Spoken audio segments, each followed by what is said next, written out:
Hey everyone, patch 11.1 is finally here and you're probably wondering what to do next. I'm My Big Blaze and in this video I'll guide you through the steps you can take to get a head start before Season 2 kicks off next week. Other than the campaign, nothing is absolutely mandatory, but it will definitely help you make progress.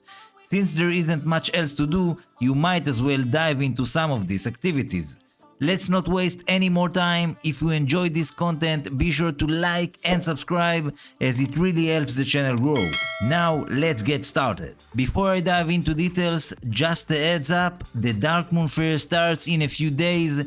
If you're looking to min-max and earn more reputation from side quests and weeklies, you might want to wait until Sunday. Now, as I mentioned earlier, the only thing that's mandatory is completing the campaign, at least on your main character. This week we can complete chapters 1 to 4, which we need to finish in order to unlock the new zone, Undermine, and some of the activities in this zone, especially the drive feature. I've been really enjoying it so far and I'm excited to dive into some racing. It definitely gives some GTA vibes when driving this car.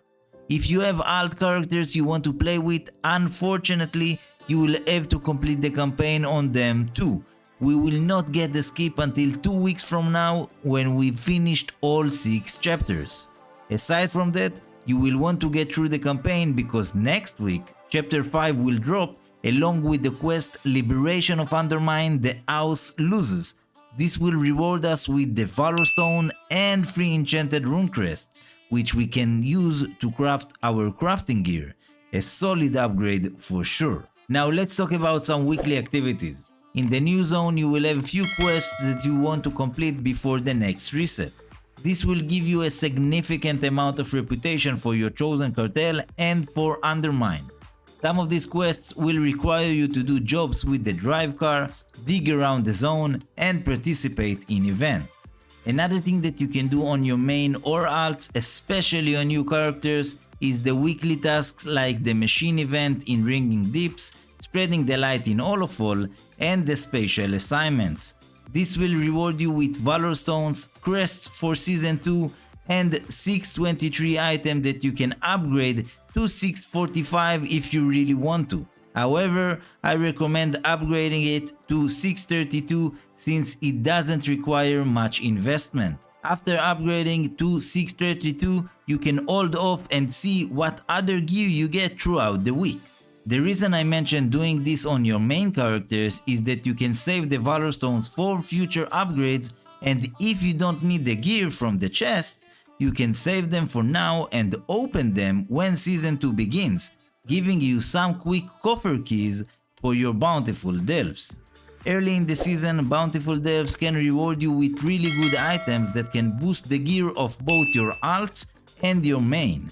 If you manage to reach Bountiful level 8 next week, you will get 639 high level gear and 649 from the weekly vault. These items can of course be upgraded to even higher levels. Right now I've got all my coffer keys from Season 1, but they will probably reset when the new season starts. Hopefully they won't. Another small thing that you can do this week is to farm Valorstones for quick upgrade once you get a better items next week. I've already mentioned a few ways to farm Valorstones, like completing weekly quests from around the world and the new zone. An easy additional method for farming Valorstones while also gaining some reputation is by hunting rares in the Undermine zone. Most of these rares are on a daily lockout and will reset with the daily quests.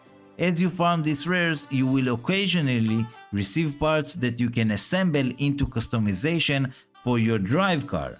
Keep in mind that these parts can be sold on the auction house, so you might be able to make some quick gold early in the season. Overall, it seems like there isn't much to do this week. Most of the activities are not mandatory and are more about quality of life improvements. Personally, I'm not a fan of the new patch being released with so little to do, but that's just me.